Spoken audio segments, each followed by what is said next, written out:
channel. My name is Anita Agustina. I'm from English Education Department, Islamic State University, Raden Intan Lampung. Now, I would like to explain about English Articulatory Phonetics consonant. Articulatory phonetics is the study of how speech sounds are produced in the vocal tract. All of our articulators in our vocal tracts must work in concern to produce just one speech sound. Now we focus to explain about the phonetics of spoken language and in specifically consonant sounds in American English. Consonants involve some construction of airflow and the vowel do not. There are three criteria to describe consonant sounds: voicing, place of articulation, and manner of articulation. Let's talk about each of them in turn. Voicing refers to what the vocal folds are doing. There are two criteria of voicing. The first one is voiceless sound. It happens when air passes through open vocal folds such as p, k, t, ch, f, z, s, sh, ha. The second one is voiced sound. It happens when air passes through vibrating vocal folds such as j, b, g, d, j, v, z, z, j, a, m, n, n, r, ya, wa. You can feel the difference between voiced and voiceless sounds when you put your hand in your throat. And if there is a vibration when you pronounce that word, it means that it is the voiced sounds. And if there is not a vibration, it means that voiceless sound. For example, like vast, vast, vast. There is a vibration when pronounced that word, and it means that the voiced sounds. And when we pronounce the word put, there is no vibration when pronounced that word, and it means that it is the voiceless sound. Place of articulation. Place of articulation refers to where in the vocal tract the construction of airflow takes place. Bilabial sounds are produced with both lips like p, p, m.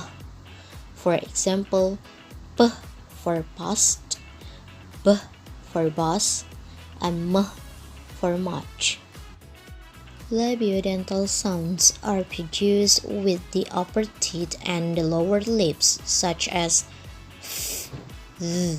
For example, f for fold and v for vast.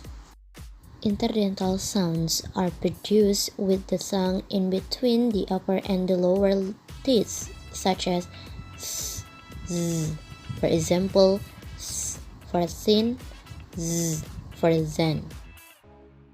Alveolar sounds are produced with the tongue at or near the range right behind the upper front teeth, such as t, d, n, sh, z. For example, t for thin, d for tat. Palatal sounds are produced at the hard palate or the roof of the mouth, such as sh, z, sh, j, ja. For example, like sh for shin, sh for chef. Velar sounds are produced at the velum or soft palate, such as k, g, ing. For example, k for kite, g for gum. Glottal sounds are produced at the glottis or the space between the vocal folds, such as for example like height. Manner of articulation. Manner of articulation refers to how the airflow is constructed in the vocal tract. Stop sounds result from a complete constriction of airflow, followed by a release of that air, such as p, t, k, b, d, g. For example, like p for put, t for tin, k for kid. Fricative sounds produced when the tongue approaches but doesn't make contact with a place of articulation, causing a bottleneck of the airflow. This gives the sound a friction-like quality, such as v, s, v, sh. For example, like v for vast, s for shin. Affricate sounds result from a sequence of stop plus fricatives in the repeat succession, so the affricate ch represents t plus sh, just as the affricate j results from d plus j. For example, ch for chef, ch for judge. Nasal sounds are produced when the volume is lower, allowing air to pass through the nasal cavity, such as For example, for miss, for none. Glide sounds are produced with very little constriction of airflow, so little in fact that they are often referred to semi-vowels, such as wa, ya. For example, wa for wine, ya for yes.